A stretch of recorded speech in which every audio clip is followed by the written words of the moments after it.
will hold the swamp accountable. From the withdrawal of Afghanistan, to the origins of COVID, and to the weaponization of the FBI. Let me be very clear. We will use the power of the purse and the power of the subpoena to get the job done. Let's go right to the great Erick Erickson, host of the Erick Erickson Show, nationally syndicated. Erick, how are you, sir? I'm great. How are you? I'm grateful you're here. So you were in support of the 20 holdouts, the terrorists. Erick, yeah. Why were you in support of them?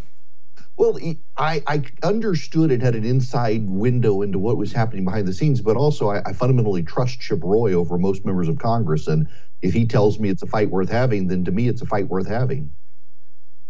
What were, maybe still are, your concerns about Kevin McCarthy as Speaker? You know, I've got friends of mine who served with him in the California legislature who would tell humorous stories of he never read a white paper. I actually advised one friend of mine who was in the legislature with him, came in after him, don't worry about reading stuff. Someone would tell you how to vote. You got to read People Magazine and Us Weekly and know what the people want, stuff like that. He's a rather shallow politician who his entire time in Congress and leadership has led by crisis. You wait until the shutdown arrives, wait until the debt ceiling approaches, and then you just ram through multi-thousand pages of legislation that nobody has time to see.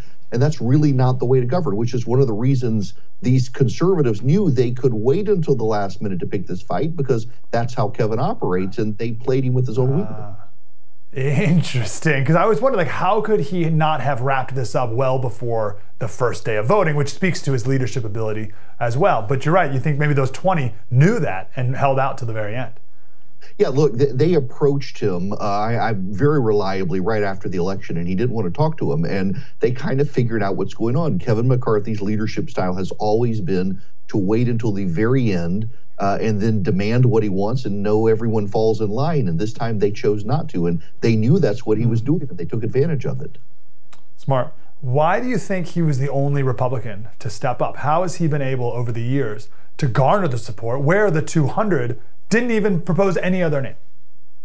Well, so they didn't really have to, these 20, and the rest of them, it's kind of his time. It's what Republicans have always done. Other than Trump, if you think about it, you had George W. Bush in 2000 beat McCain, so then McCain was next to beat Romney, so Romney was next after McCain, and then comes Trump. It's what Republicans have historically done. Kevin McCarthy was with the young guns of Eric Cantor and Paul Ryan after John Boehner. Ryan rose, so McCarthy rose, Cantor lost, so now it was McCarthy's time. It's what they do.